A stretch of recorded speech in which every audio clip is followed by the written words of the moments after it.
Na sexta-feira, o presidente do TSE, ministro Edson Fachin, reforçou o alerta. Abre aspas, a justiça eleitoral está sob ataque e a democracia ameaçada. Fecha aspas. E disse mais. Não vamos aguçar o circo de narrativas conspiratórias das redes sociais. Não vamos animar a discórdia, nem a desordem, muito menos agendas antidemocráticas. Nosso objetivo neste ano é garantir que os resultados do pleito eleitoral correspondam à vontade legítima dos eleitores. Mas essa não será uma tarefa fácil. O uso das redes e dos aplicativos de mensagem para disseminação de narrativas conspiratórias, seja contra o sistema de votação ou no enfrentamento entre os candidatos, já está consolidado pelo menos desde a eleição de 2018 e é encorajado por atores importantes. Por isso, o TSE adota medidas contra a disseminação de teorias que alimentam o que o próprio Fachin chama de flerte com o retrocesso. O Telegram assinou com o Tribunal Superior Eleitoral o compromisso de combater a desinformação nas eleições. O presidente do TSE, ministro Edson Fachin, tinha convidado a plataforma outras vezes a assinar o documento. No mês passado, outras 8 plataformas da internet fecharam um acordo em que se comprometem a identificar informações falsas e a remover o conteúdo das redes. Mas 10 em cada 10 especialistas reconhecem que isso não será suficiente. Uma proposta que tramita no Congresso pode ajudar a Justiça Eleitoral nessa tarefa. O chamado Projeto das Fake News foi aprovado pelo Senado em junho de 2020, mas empacou na Câmara e esse atraso ameaça sua aplicação nas eleições desse ano. O texto sofreu alterações e o relatório final foi apresentado na semana passada. Entre seus pontos, algumas polêmicas importantes, como a garantia da imunidade parlamentar, que pode minimizar o impacto de outros avanços da proposta. Pelo texto, passa a ser crime promover ou financiar a disseminação em massa de mensagens com informações falsas por meio de contas automatizadas, as chamadas contas robôs. A pena prevista é de 1 a 3 anos de prisão e multa. O projeto também limita o encaminhamento de mensagens e mídias para vários destinatários em aplicativos de mensagem. Proíbe o funcionamento de contas robôs não identificadas e prevê que todo o conteúdo publicitário ou impulsionado esteja indicado, mesmo quando a mensagem for compartilhada ou encaminhada. Quais são os dispositivos dessa lei que podem entrar em vigor já nas eleições de outubro e o que fica para depois? O que é considerado polêmico e ainda deve enfrentar resistências no Congresso e no Planalto? E como os parlamentares pretendem tratar as fake news que eles mesmos podem disseminar durante as eleições? Esses são os temas do Ao Ponto desta segunda-feira. Eu sou o Roberto Maltic, estou com a Carolina Moran e nesse episódio conversamos com o repórter Marlen Couto e com o colunista Pedro Doria. Fique com a gente.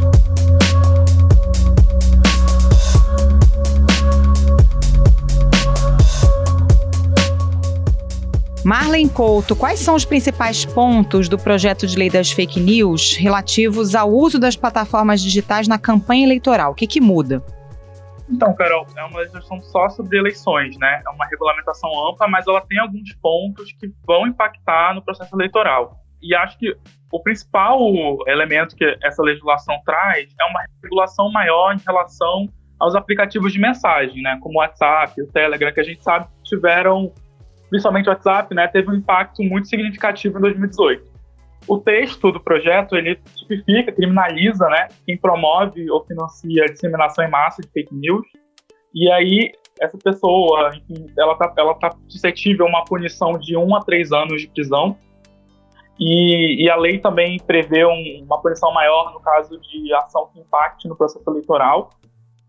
E a outra mudança que vem, que está dentro daquela discussão toda sobre o Telegram que a gente teve, né, de não ter representação no Brasil, é de que o projeto ele obriga, né, essas plataformas de mensagem e redes sociais a ter uma representação jurídica no Brasil. Então, é uma representação que ela não é só formal, né, ela também, esse representante, essa representação, ela tem que também poder responder a demandas da justiça, a pedidos de informação, enfim.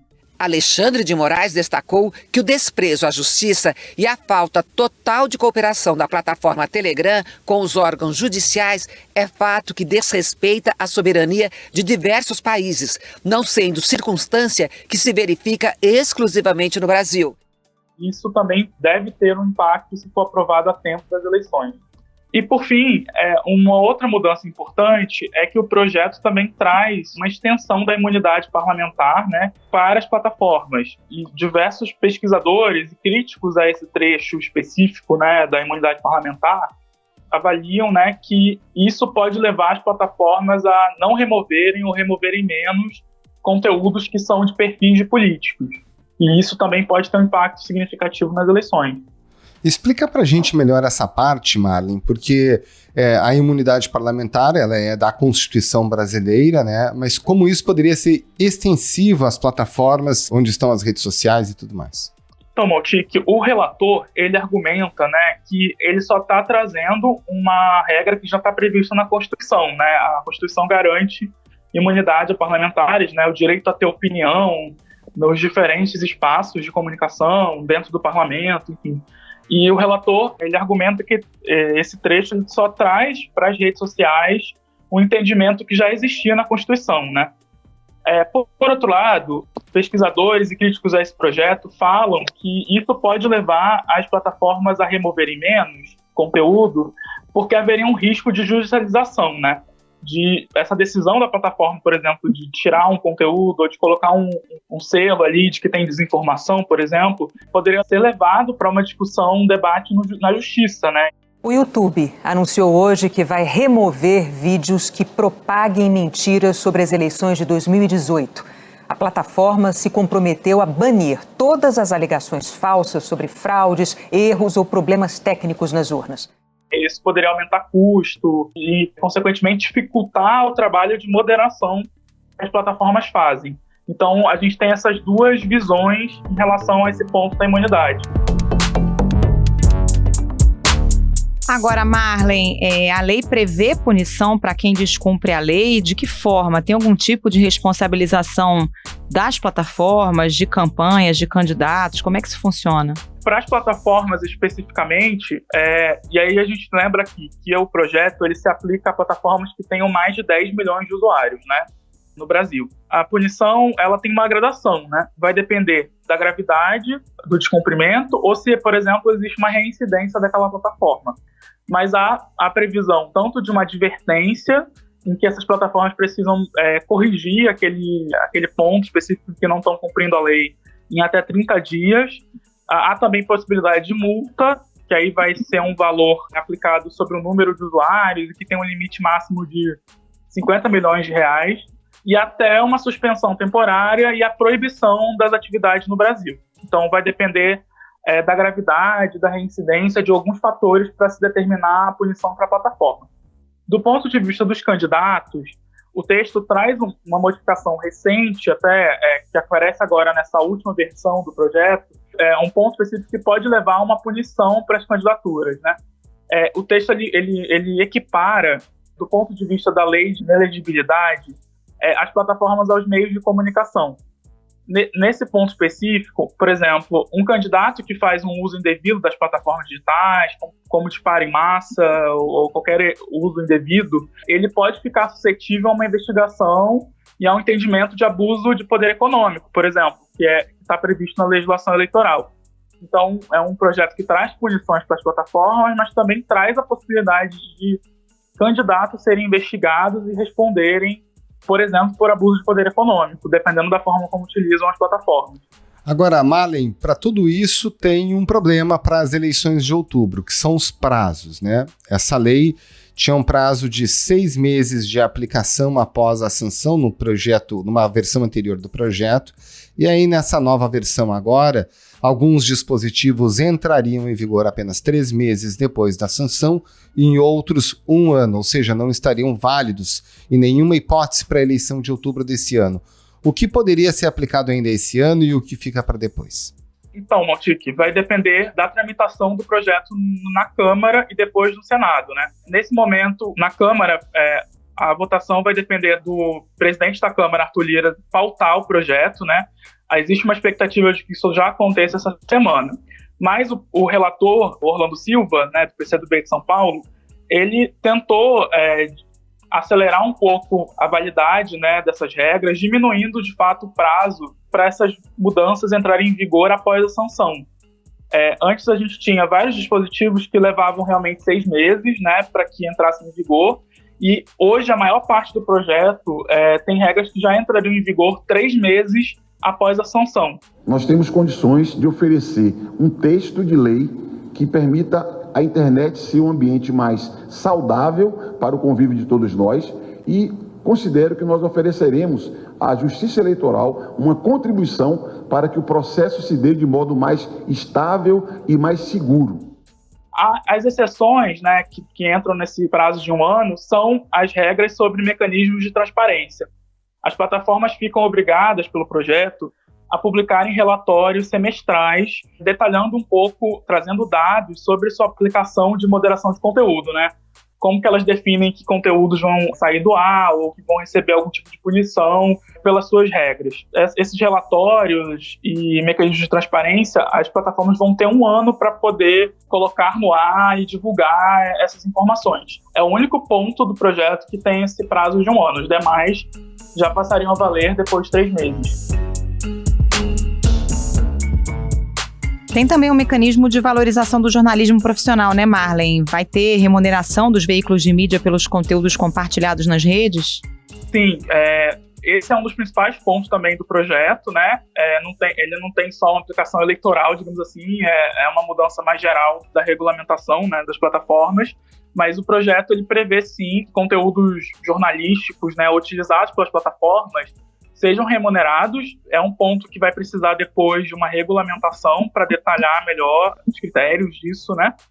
Mas o projeto já traz essa possibilidade, essa previsão, né, de que empresas e jornalistas, pessoas físicas, sejam remuneradas pelo uso desses conteúdos. É uma tentativa de enfrentar um problema que a gente tem hoje, que é o fato de muitas dessas plataformas utilizarem, né, esses conteúdos e ganharem recursos com publicidade, por exemplo, a partir do compartilhamento desses links, sem que os jornais ou os veículos de comunicação tenham nenhum tipo de contrapartida, né?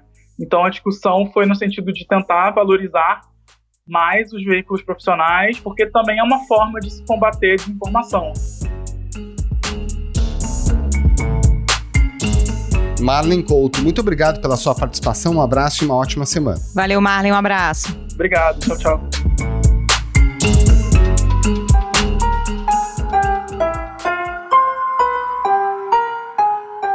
Pedro Doria, essas mudanças previstas no PL das fake news podem, de fato, ajudar a coibir abusos, como disparos em massa na campanha eleitoral? Podem sim.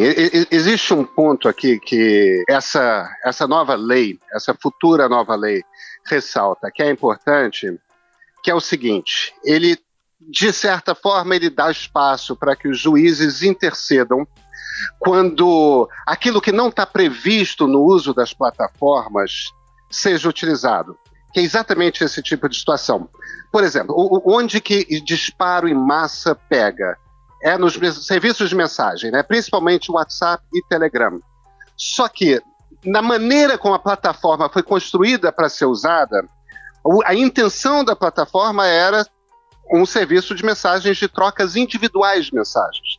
Não está previsto você mandar 1.000, 2.000, 10.000 mensagens ao mesmo tempo. Então, quando você faz uso de uma ferramenta externa à plataforma que burla o uso que é para qual a plataforma foi planejado, isso, dentro desse projeto de lei, é previsto e dá para o juiz uma arma que permite a ele, por conta dessa lei, imediatamente interromper aquilo. Olha, isso aqui é crime, você pode ser enquadrado e tudo mais. Então, nesse sentido, a lei é uma boa lei, ela prevê isso. Pois é, Pedro, e aí na sua coluna de sexta-feira no Globo você levantou um aspecto muito importante desse projeto de lei, que é a forma como os parlamentares lidam com as informações disseminadas pelos próprios deputados e senadores, parlamentares em geral. O texto fala na preservação da imunidade, conforme já prevê a Constituição brasileira. Agora, por que esse dispositivo dentro do PL pode ser de fato uma pegadinha? Pois é, o que acontece é o seguinte, se você pergunta para o deputado Orlando Silva, que é o relator do projeto, o que ele vai explicar é o seguinte: eu estou apenas reiterando aquilo que já está na Constituição, mas isso é apenas parcialmente verdade. Porque o que a Constituição diz, o que a Constituição de qualquer democracia liberal afirma, é que no exercício da sua atividade parlamentar dentro do plenário, os parlamentares, e aí estamos falando de deputados federais, de deputados estaduais, de senadores, mesmo de vereadores, os parlamentares podem, nos debates ali no plenário, falarem o que quiserem, eles têm de ter plena liberdade de ação para que todas as ideias que existem na sociedade possam ser trazidas à mesa e serem conversadas. Ela se justifica, segundo os estudiosos, justamente para a questão da garantia da liberdade do parlamento, para que os parlamentares, senadores, deputados desempenhem de forma livre, né, o exercício de suas funções. Acontece que, se você pega os estudos que boa parte da academia faz, tentando traçar o caminho das fake news, você tem estudos importantes na UFMG, na Federal de Minas, você tem estudos importantes na USP, na Universidade de São Paulo, na Fundação Getúlio Vargas do Rio de Janeiro. Todos esses estudos mostram que entre os principais disseminadores de fake news, de notícias falsas, de mentiras, nas redes sociais estão 3 ou 4 parlamentares, deputados federais ligados à base do governo Jair Bolsonaro. Essas pessoas são os principais disseminadores de fake news no Brasil.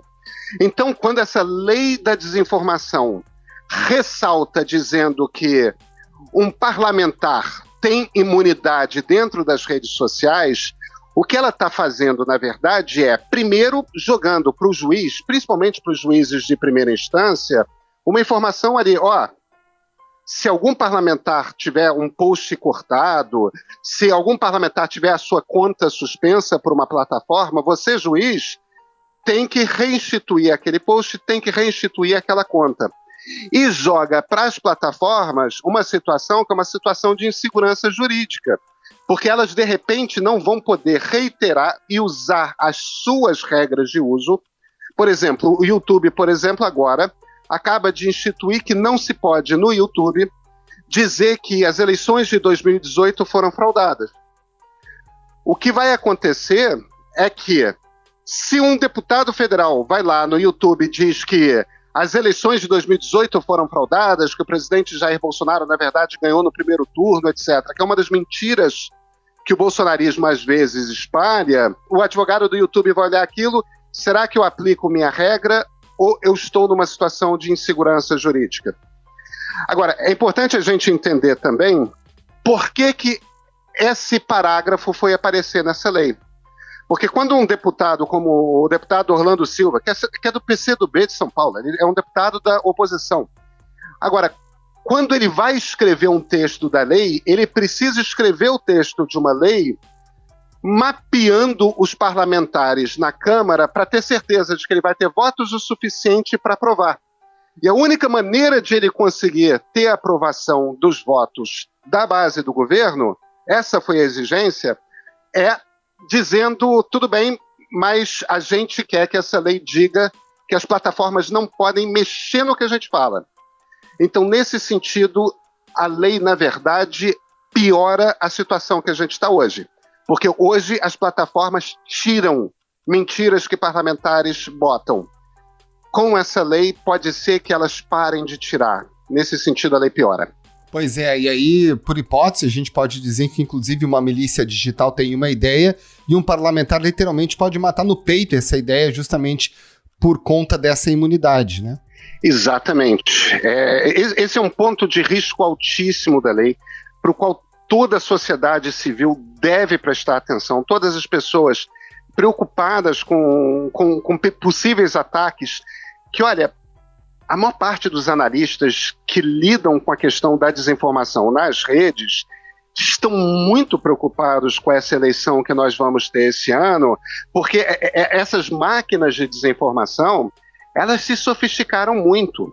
Se a gente bota na praça uma lei de desinformação que amarra os braços das plataformas, amarra as mãos das plataformas digitais, a gente pode até piorar a situação.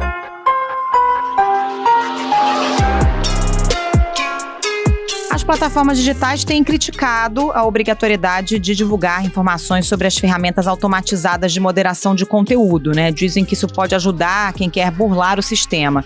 Essa queixa faz sentido? Olha, na verdade, eu tendo a discordar dessa queixa. Me parece que aumento de transparência por parte das plataformas é uma coisa boa.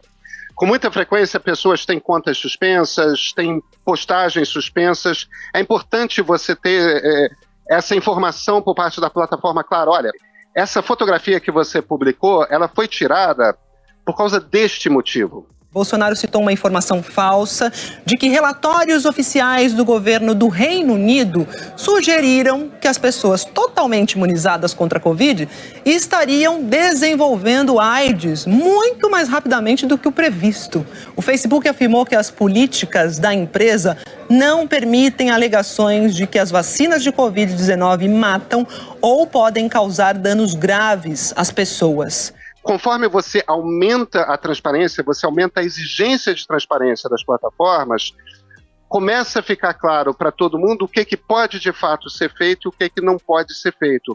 Hoje a gente tem uma situação em que, por um lado, essas plataformas são empresas privadas e, evidentemente, como qualquer empresa privada, elas podem estabelecer as regras do uso dos seus dispositivos, das suas estruturas, como bem quiserem. Mas, por outro lado, essas plataformas são o principal ambiente de conversas da sociedade. Então, não haver uma certa aleatoriedade de penas é importante. Eu não acho que seja ruim maior transparência, não. Pelo contrário, eu acho que as plataformas devem deixar mais claro como é que elas funcionam, por que determinadas postagens são impulsionadas e outras não, por que eu estou vendo um determinado tema e não estou vendo outro tema. Todas essas questões, quanto mais transparência vier, melhor me parece para o consumidor e para o cidadão.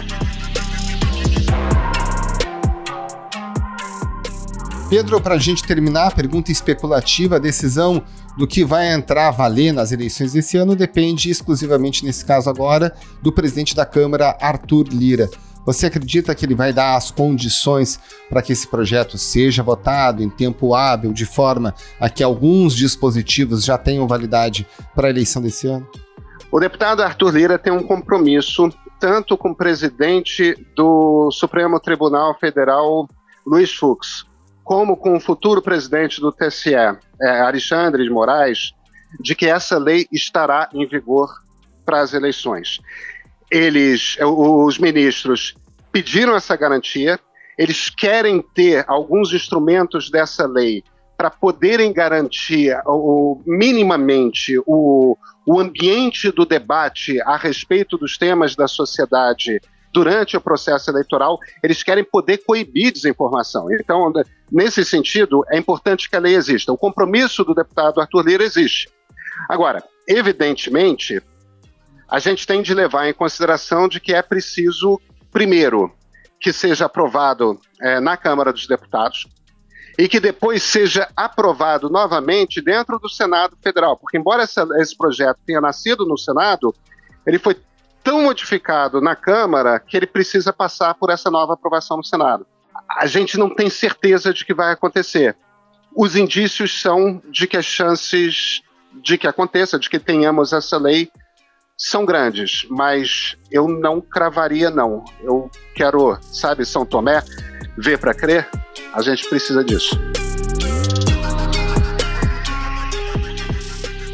Pedro Doria, muito obrigado pela sua participação, um abraço e uma ótima semana. Valeu, Pedro, até mais. Até aí, um abraço para todos os ouvintes.